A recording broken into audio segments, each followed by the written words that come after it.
Backstabang hindi ugali ni Bunso. Magandang araw po sa inyong lahat mga ka-viewers.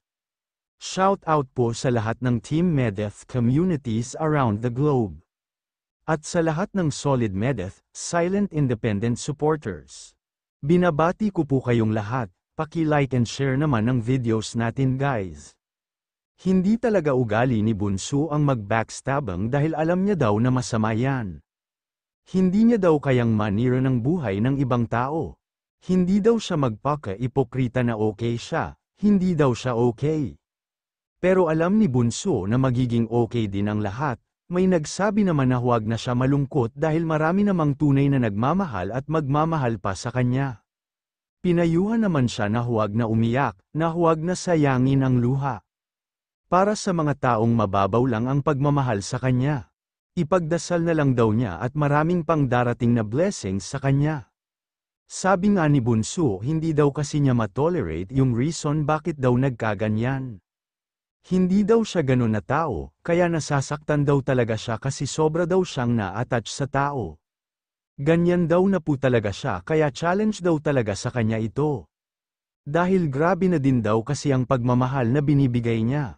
Think positive na lang Bunso sabi ng viewer andyan lang daw sila nakasuporta sa kanya. At hindi siya iiwan, nalulungkot din daw at umiiyak ang mga supporters niya na makita si Bunso na nasasaktan. Sabi nga ni Bunso sabay-sabay na naman tayo mag-hail niyan guys. Let's feel the pain until it hurts no more, wala daw forever lalo na sa social media. So we should live with it, basta magpakatatag lang daw po tayo guys.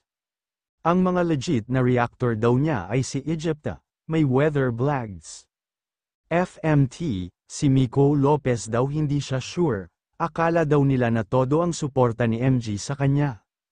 Ano ba daw ang reason, kung bakit iniwan siya, sagot naman ni Bunso. May mga bagay talaga na hindi natin alam guys, hindi niya daw alam kung anong reason.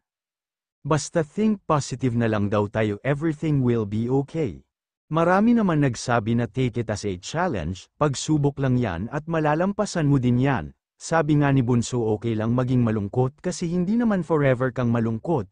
Kailangan mo din maramdaman yan dahil tao lang tayo.